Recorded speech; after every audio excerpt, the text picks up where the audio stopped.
Globalización. Su estudio. La globalización se ha extendido de una forma prácticamente generalizada entre políticos, periodistas y analistas de la política. La carga ideológica que ha adquirido el concepto hace difícil encauzar los debates hacia el ámbito académico. La globalización está íntimamente relacionada con cuestiones centrales para la ciencia política: el presente y futuro de la democracia a escala nacional, el papel del Estado y las políticas públicas, la viabilidad del estado del bienestar y la gobernabilidad y sostenibilidad del orden internacional basado en estados soberanos. Las dos caras de la globalización. La globalización suele presentar dos caras. Para sus entusiastas, la globalización representa el triunfo definitivo de la lógica de la libertad de mercado, las sociedades abiertas y la extensión de la modernidad a todo el globo. Por el contrario, para los críticos, los niveles de pobreza, explotación, conflicto, deterioro medioambiental y desigualdad que habría producido la globalización ofrecerían la prueba definitiva del fracaso de la lógica de mercado y de la necesidad de concepciones alternativas del orden social a escala global. Definiendo la globalización. Nada escapa del proceso de globalización: las economías, los sistemas políticos, la justicia, las sociedades, la cultura, las identidades, etc. La globalización se asocia tanto a los flujos de capital como al cambio climático. Lo mismo se emplea con relación a la extensión del SIDA que para referirse a la amenaza del terrorismo o el crimen organizado. El Banco Mundial sostiene que en ausencia de una definición consensuada, es posible hablar de la globalización como el hecho de que en los últimos años las actividades económicas que más rápidamente han crecido han sido aquellas que tienen lugar entre y no dentro de los países. Para otras instituciones, la globalización es una tendencia, más exactamente la tendencia a una mayor integración e interdependencia entre los países y las regiones del planeta. La globalización podría verse como un salto definitivo desde un modelo de organización de lo político y social del carácter vertical basado en la autoridad y la jerarquía hacia un modelo de organización horizontal en el que no habría jerarquías, prevalecería la autonomía de los actores y se impondría el principio de multinodalidad. La globalización como ideología. La globalización sería el resultado de una serie de decisiones del sector de la élite política y económica mundial que ha adoptado el programa ideológico del neoliberalismo. Ulrich Beck ha definido la globalización como el proceso por el cual los estados nacionales son debilitados por fuerzas y actores transnacionales, y globalización como la ideología que pretende la suplantación de la política por el mercado. Ignacio Ramonet ha definido la globalización como un ataque al orden social desde tres frentes: el económico, con la imposición de la lógica del mercado; el de la información, con la uniformización de los mensajes y la supresión de la crítica; y el militar, que supone el fin de la era de los derechos humanos y la extensión de la hegemonía norteamericana a todo el planeta.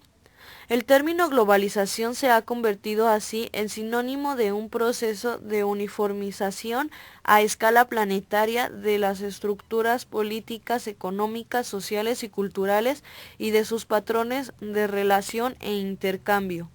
A favor y en contra de la globalización. La globalización se ha convertido en el último campo de una lucha entre los liberales y sus críticos. Para los neoliberales la globalización es positiva, ya que ha traído la época de paz y prosperidad más extensa e intensa de la historia. La globalización, argumentan sus defensores, ha permitido a la economía mundial crecer en los últimos 50 años a un ritmo inédito en la historia, el 4,1%.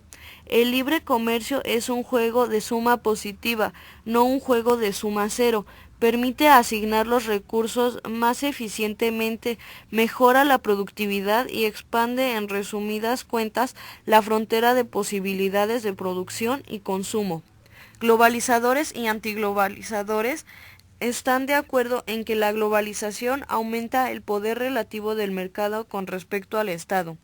Para los globalizadores, las exigencias de flexibilidad y competitividad que demanda la globalización son incompatibles con estados grandes y elevados niveles de gasto público. Por esta razón, la competencia fiscal entre países por atraer inversiones representa una ventaja, ya que obliga a los estados a operar más eficaz y eficientemente con menos impuestos y más transparencia. Para sus críticos, por el contrario, la globalización representa un nuevo modelo de imperialismo occidental, una fase superior del capitalismo en cuanto a la extensión de los mercados, pero también en cuanto a la agudización de sus contradicciones.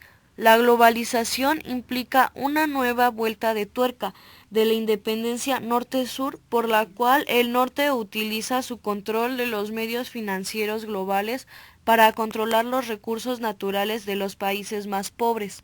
La globalización, en palabras de Ramonet, unifica las políticas económicas y generaliza las mismas fórmulas: despidos masivos, empleos basura, depredación ecológica, liquidación del estado del bienestar, reducción del gasto público, despido de funcionarios, aumento de la deuda externa y marginalización de las minorías.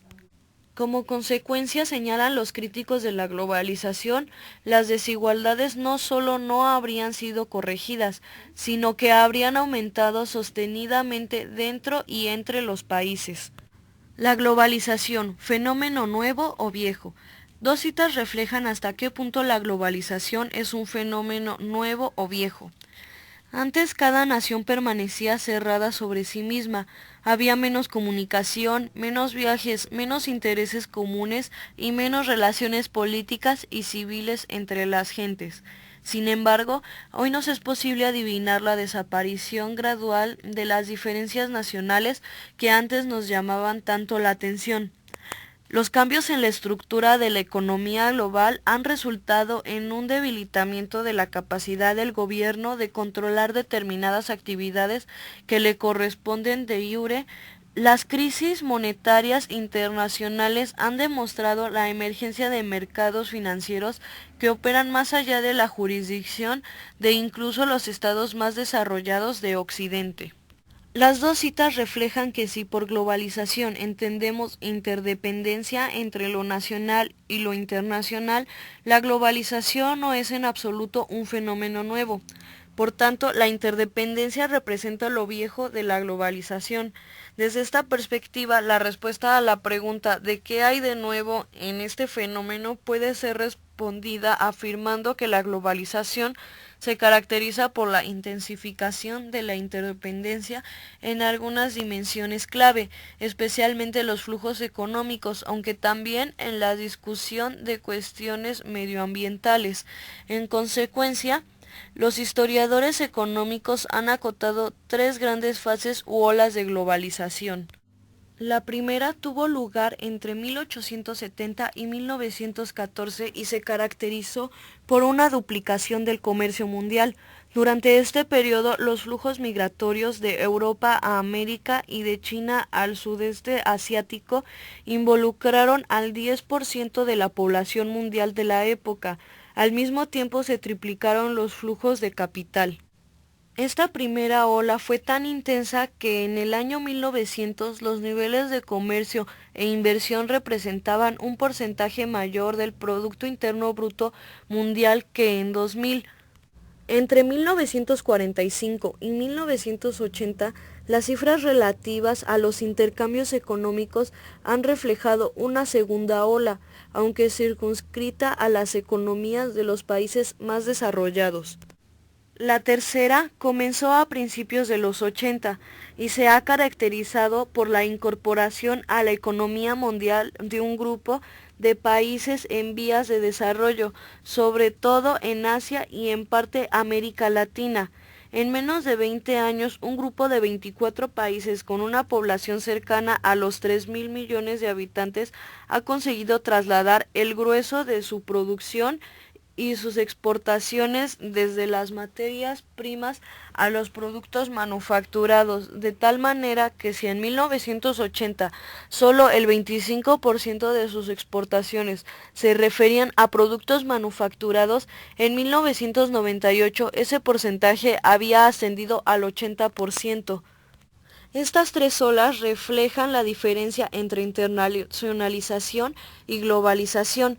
Hannelore Heinemann entiende por internacionalización la creciente dispersión geográfica de las actividades económicas. En cambio, define la globalización como una forma avanzada de internacionalización originada en la movilidad de los factores de producción y que implica la integración funcional de las actividades económicas en un mercado global. Internacionalización se refiere a la interdependencia entre países. El concepto de globalización está más relacionado con la integración de la actividad económica a escala planetaria, de tal manera que una empresa puede tener su centro de diseño en un país. Lo nuevo de la globalización no sería la interdependencia entre lo nacional y lo internacional. De hecho, debido al comercio y a la guerra, formas clásicas de interdependencia, podemos decir que a lo largo de toda la historia, la escala de la política y la escala de la economía nunca han coincidido totalmente. Históricamente, Estado y mercado han sido causa y producto de la experimentación continua entre la escala de la economía y la escala de la política y el gobierno. Lo verdaderamente nuevo de esta ola de globalización que se desarrolla en nuestros días es que obliga a los politólogos a formular una teoría de la política global que reflexione sobre el mejor diseño de las instituciones necesarias para mantener los objetivos tradicionales de las políticas públicas en una escala diferente. La globalización y el Estado. El debate sobre el Estado y la globalización se articula en torno a tres grandes preguntas interrelacionadas. Una, si la globalización fortalece o debilita al Estado en su conjunto. Dos, si refuerza o socava la democracia.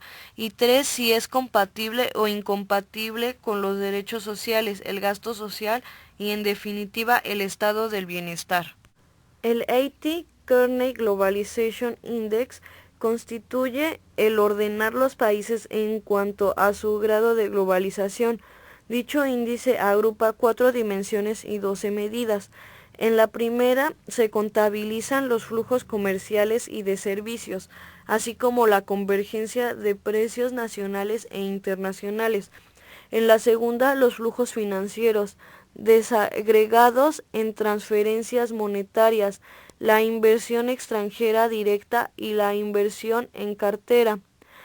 En la tercera, los flujos de comunicación personal. En la cuarta, los flujos de conectividad electrónica. Pero lo relevante es que los estados del bienestar se llevan bien con la globalización y a la vez, si medimos los flujos de inversión extranjera, la globalización también se lleva bien con los estados del bienestar. Ello se debe a que las economías de bienestar avanzadas ofrecen a los inversores condiciones muy atractivas. Primero, paz social. Segundo, estados de derecho eficaces. Tercero, ciudadanos con elevados poderes adquisitivos. Cuarto, una fuerza laboral bien formada. Y quinto, todo un sistema de seguros sociales y sanitarios. La globalización puede ser vista así como un proceso endógeno o promovido internamente, no exógeno o recibido desde el exterior, tal y como ha argumentado José Fernández Albertos. Hacer endógena la globalización significa intentar desentrañar cómo y por qué cada país reacciona de manera diferente o en tiempos diferentes a presiones similares de la economía internacional. Cualquier análisis riguroso de las respuestas de los estados a la globalización tiene que partir del hecho de que las instituciones, pero también las preferencias de ciudadanos y élites políticas son centrales para explicar la variabilidad entre ellos. Estas instituciones pueden ser el sistema de partidos, la concertación de salarios entre sindicatos, empresarios y gobiernos, el modelo de relaciones entre el Banco Central y el sector financiero, la participación de las cámaras de comercio en el diseño de la política comercial, etc. Podemos concluir que las profecías acerca de la desaparición del Estado en el mar de la globalización no están basadas en un análisis histórico ni empírico riguroso. Esta tarea requeriría primero que el argumento de la pérdida de autonomía del Estado se pusiera en relación con un año base, en el que la autonomía del Estado fuera mayor que ahora. Segundo, que se examinaran minuciosamente las tareas económicas del Estado desde un punto de vista histórico para comparar las realizadas entonces y ahora. Y tercero, que lográramos construir una definición de autonomía estatal transparente y fácilmente operacionalizable.